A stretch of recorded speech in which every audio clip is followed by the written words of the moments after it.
વડોદરા શહેર જેતલપુર વિસ્તારમાં આવેલી સૌથી મોટી જાણીતી ગુજરાત કિડની હોસ્પિટલ સામે છેતરપિંડીની ઘટના.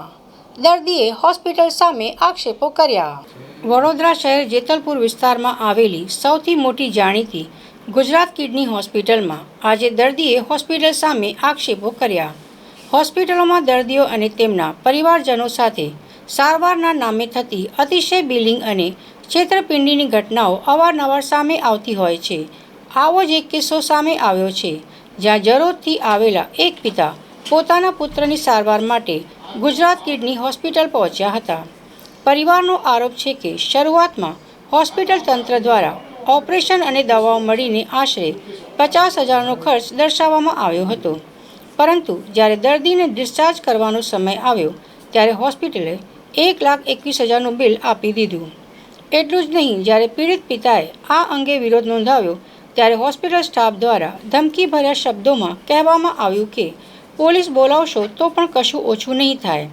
આ મામલે પીડિત પિતાએ અકોટા પોલીસ સ્ટેશનમાં ફરિયાદ પણ નોંધાવી છે. વડોદરા શહેરમાં અનેક મલ્ટી સ્પેશિયાલિસ્ટ હોસ્પિટલોમાં દવાખાનાના ખર્ચા કાઢવા માટે દર્દીઓને બકરો સમજીને કાપવાનો ધંધો થઈ રહ્યો છે. કેટલીક હોસ્પિટલોમાં દર્દીઓની સંખ્યા આ જ કારણસર ઘટી રહી છે. જ્યારે આજરોજ બનેલી આ ઘટનાને લઈને ભૂતકાળમાં પણ આ જ વિસ્તારમાં આવેલી કેટલીક હોસ્પિટલોમાં આવી જ ઘટનાઓ સામે આવી ચૂકી છે.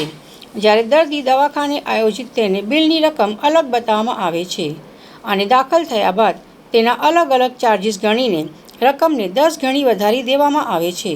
ત્યારે સવાલ એ થાય છે કે શું આજના સમયમાં પણ કોઈ દર્દી પાસે પૈસા ના હોય તો દવાખાનામાં પૂરી દેવામાં આવે? એવી પરિસ્થિતિ આ દર્દીની સામે આવી છે. જ્યારે પોલીસ પણ હાથ અધર કરી દેતા તંત્રને જગાડવા કટિબંધ ન્યૂઝ ચેનલનો સહારો લેવો પડ્યો હતો. હું જરોદમાં રહું છું. બુધવારે બતાવવા આવ્યો હતો ગુજરાત કિડની હોસ્પિટલમાં. ત્યાં મને એવું કીધું ઓપરેશન કરાવવું પડશે પ્રોસ્ટેટનું. ત્યાં મને ખર્ચો 40,000 કીધો અને બીજી 10,000 દવા થશે, એમ 50 કીધો હતો. જ્યારે આજે મને ડિસ્ચાર્જ કર્યો ત્યારે 1,21,000 માગે છે અને પૈસા નહીં ભરો તો જવા નહીં દઈએ. તમે ગમે તે પોલીસવાળાને બોલાવો, ગમે તેને બોલાવો, અમે કશું ઓછું કરીએ નહીં, એવી ધમકી આપે છે મને. તમે આના વિશે ફરિયાદ કરી કોઈને? હા, ફરિયાદ કરી છે અકોટામાં, પણ અકોટાવાળા એવું કહે છે તમે કોર્ટમાં જાઓ એમ, એટલે બધા મળેલા છે. શું માંગણી તમારી? મારી માગણી આનો મને જવાબ જોઈએ એમ. શું નામ તમારું? મારું જયસ્વાલ ભૂપેન્દ્રકુમાર મોહનલાલ. ક્યાં રહેવાનું તમે? જરોદમાં. બીજા આવા કોઈ પેશન્ટને છેતરપિંડી ના થાય એનો ખાસ કાળજી રાખવી.